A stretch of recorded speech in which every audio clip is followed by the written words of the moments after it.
Okay, so let's continue with the topic of photosynthesis. I just told you that photosynthesis involves 3 steps. So the first step of photosynthesis involves the absorption of light energy by chlorophyll. Now, chlorophyll pigment helps in the absorption of light energy from the sun.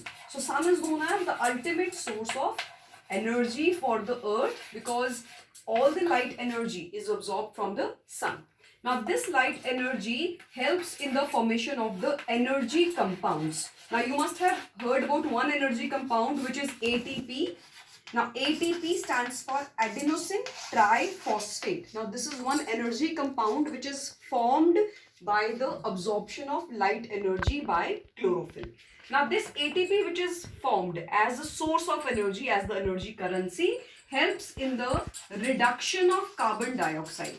Now, the carbon dioxide, which is a raw material of photosynthesis, is reduced into carbohydrates. Now, within these processes, there is another process which is going on, which is about the water. Water molecules are also split. Split in the sense they break down into hydrogen and OH negative ions. Now, this entire process is represented in the form of a small equation. Now, the equation says the 2 raw materials of the photosynthesis, that is 6 CO2, that is 6 molecules of carbon dioxide plus 12 molecules of water, H2O, in the presence of sunlight and also in the presence of chlorophyll. We just discussed about the function of chlorophyll. Chlorophyll helps in the absorption of light energy.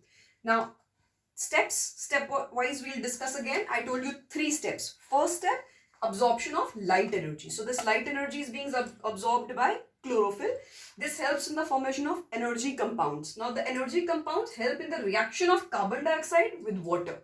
And the third step, it is reduction of this carbon dioxide into carbohydrate. Now, the carbohydrate which is formed here in this process is C6H12O6, which stands for glucose. Now, along with this glucose is the formation of 6 molecules of oxygen. That's why we say carbon dioxide is utilized in the process of photosynthesis and oxygen is liberated.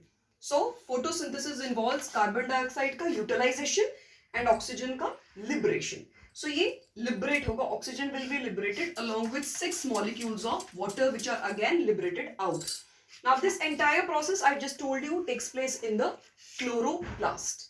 Now, here along with this, there is a role of stomata also. Now, stomata, which are called as the small pores. Now, these have this bean-shaped guard cells.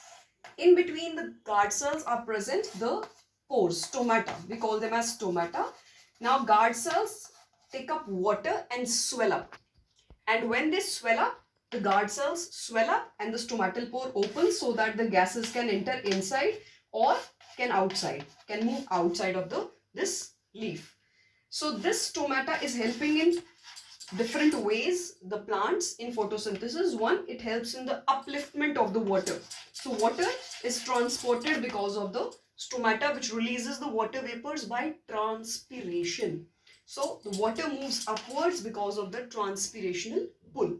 The second role of stomata is obviously intake of carbon dioxide and exhalation of oxygen. So gaseous exchange takes place with the help of stomata. So stomata are very important part of the process of photosynthesis. Thank you.